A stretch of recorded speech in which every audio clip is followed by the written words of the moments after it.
तो hi friends, मैं हूं आपका होस्ट एंड दोस्त कमांडो भाई। और आज मैं आपको बताने जा रहा हूं कार और बाइक फॉर्म वॉशिंग के बारे में कि हमने कार और बाइक की फॉर्म वॉशिंग कैसे करनी है। तो सबसे पहले आपने गाड़ियां तो बहुत धोई होंगी, लेकिन अब आप गाड़ी धोएंगे थोड़ी अलग तरीके से। आपने अपनी गाड़ी धोने का एक पैटर्न निर्धारित करना है और डेली उस पैटर्न को फॉलो करना है। कभी आपके पास गाड़ियां आती होंगी, आप मन चाहा कभी टायर धो दिया पहले, कभी छत में पानी मार दिया, कभी बोनट पहले धो दिया, कभी वैक्यूम पहले कर दिया, कभी डस्टिंग पहले कर दी। इस तरह का काम नहीं करना है। आपने गाड़ी धोने के लिए एक पैटर्न निर्धारित करना पड़ेगा और डेली उसी पैटर्न को आपने फॉलो करना है। इस चीज से करने से आपको फायदा क्या होगा? आपके काम करने की स्किल बढ़ेगी, आपका स्पीड बढ़ेगी, आप कोई भी एरिया छोड़ोगे नहीं।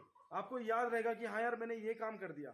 और बाई चांस अगर इमरजेंसी में आपको बीच से काम छोड़ के कहीं जाना पड़े, या फोन आ गया या कोई इमरजेंसी पड़ गई, तो आप अपने पार्टनर को समझा सकते हैं कि यार मैंने यहाँ तक धो दिया, उसके बाद अब तू कर ले। तो ये चीजें आपको फायदा देंगी और डेली आपका रोटेशन इस तरह का बना रहेगा। पैटर्न को फॉलो करते रहोगे, चाहे गाड़ी धोना है या उसमें पॉलिशिंग करनी है या इंजन क्लीनिंग करनी है, अंडर बॉडी वॉशिंग करनी है, तो आप एक पैटर्न को निर्धारित करेंगे और डेली उस पैटर्न को फॉलो करेंगे। उस पैटर्न को फॉलो करते करते आपकी काम करने की स्पीड बढ़ जाएगी, आपको मजा आने लग जाएगा काम करने में। समझ रहे हैं बात को? तो सबसे पहले आपने क्या तो फ्रेंड्स, जैसे आपके पास कोई गाड़ी आती है तो आपने गाड़ी के आने के बाद सीधे उसके टायर धोना या उसकी बॉडी में पानी मारना या छत में पानी मारना नहीं करना है। आपने सबसे पहले उस गाड़ी की मैटिंग बाहर निकालनी है। और मैटिंग बाहर निकालने के बाद आपने एक ब्रश पकड़ना है और गाड़ी की अच्छी तरह से ब्रशिंग करके सारा कूड़ा एक किनारे पे इकट्ठा कर लेना है। उसके बाद अच्छी तरह से आपने गाड़ी में वैक्यूम कर लेना है। ब्रश करने से फ़ायदा क्या है कि आपके वैक्यूम आपको थोड़ा कम करना पड़ेगा और सफाई जो होगी बहुत ही डीप और बहुत ही अच्छी होगी। तो बहुत ही अच्छी तरह से वैक्यूम करने के बाद आपने सारी मैटिंगों को पानी से धो लेना है। इसमें फोम या सर्फ या किसी चीज़ से करने की ज़्यादा ज़रूरत नहीं है। अगर आपको ज़रूरत लगती है कारपेट वगैरह में तो आप उससे धो सकते हैं। और इसके बाद आपने मैटिंग को धूप में सुखाने के लिए डाल देना है, ताकि तुम्हारी गाड़ी धुलने तक जितनी भी मैटिंग है आराम से सूख जाए।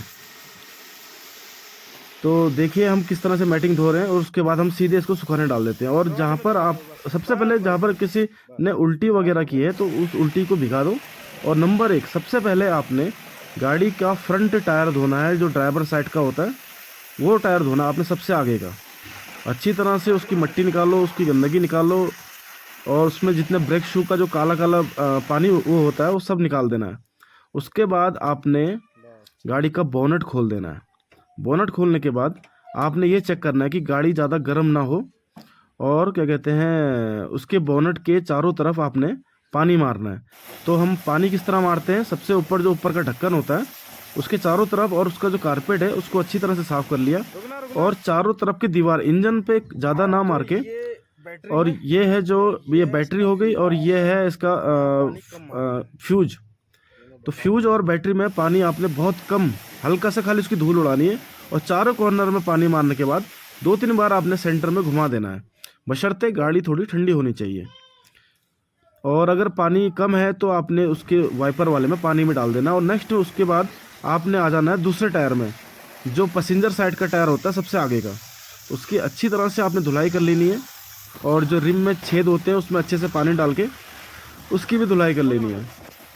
उसके बाद आपने बोनट, और बोनट की धुलाई करने के बाद उसके फ्रंट मिरर, उसके बाद उसकी छत की अच्छी तरह से धुलाई करने के बाद आपने दरवाज़ों में और शीशों में पानी मारने के बाद जो अंडरलाइन होती है, अंडरलाइन को उसमें मट्टी और कीचड़ काफ़ी ज़्यादा होता है, उसको मारने के बाद आपने फ्रंट दरवाज़ा खोल के दोनों कोनों में आपने पानी मारना है और कोशिश करना है कि पानी अंदर ना जाए।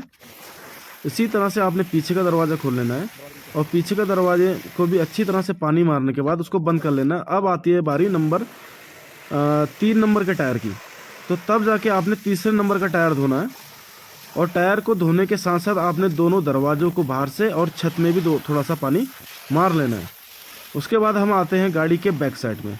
बैक साइड में छत मारते हुए हमने डिग्गी और पीछे की नंबर प्लेट और पीछे के कीचड़ गार्ड ये मारने के बाद हम चले जाते हैं आगे की तरफ, जहाँ पैसेंजर साइड का दरवाज़ा है। बाहर से हमने इसको अच्छी तरह से साफ़ कर लिया और नीचे लाइनर मार दिया, अंडर जो लाइनर होता है। उसके बाद हमने वही किया, दरवाजे खोल के दोनों दरवाज़ों के कोनों में पानी मार लिया अच्छी तरह, और जो दरवाज़ों के नीचे को कोने होते हैं अक्सर वहाँ गंदगी रह जाती है, तो दोनों कोनों को अच्छी तरह से साफ़ करने के बाद अब नंबर आता है हमारे पास टायर का। तो जो ये चौथा और आखिरी टायर है ये सबसे आखिर में धुलेगा। अच्छी तरह से इसकी धुलाई करने के बाद अब आएंगे हम पीछे गाड़ी के बैक साइड डिग्गी की तरफ। तो डिग्गी का दरवाज़ा सबसे लास्ट में खुलना है। बस उसके बाद जो ऊपर की जितने भी किनारे हैं चारों किनारे हमने मार देने हैं, क्योंकि इसमें काफ़ी धूल चिपकी रहती है, और साथ में हमने इसके भी किनारे मार लेने डिग्गी के ढक्कन के, और इसको बंद कर दिया। अब आई फॉर्म की बारी। तो फ्रेंड्स, हमेशा गाड़ी में जब भी आपने फॉर्म करना है तो गाड़ी के फ्रंट मिरर से ही स्टार्ट करना है, और जब आपने सफाई करनी है गाड़ी फॉर्म करने के बाद कपड़ा भी मारना है तो फ्रंट से ही आपने कपड़ा मारना है, और गाड़ी की पोंछना भी आपने फ्रंट से ही है। ये गाड़ी का फ्रंट होता है जो दिखाई देता है।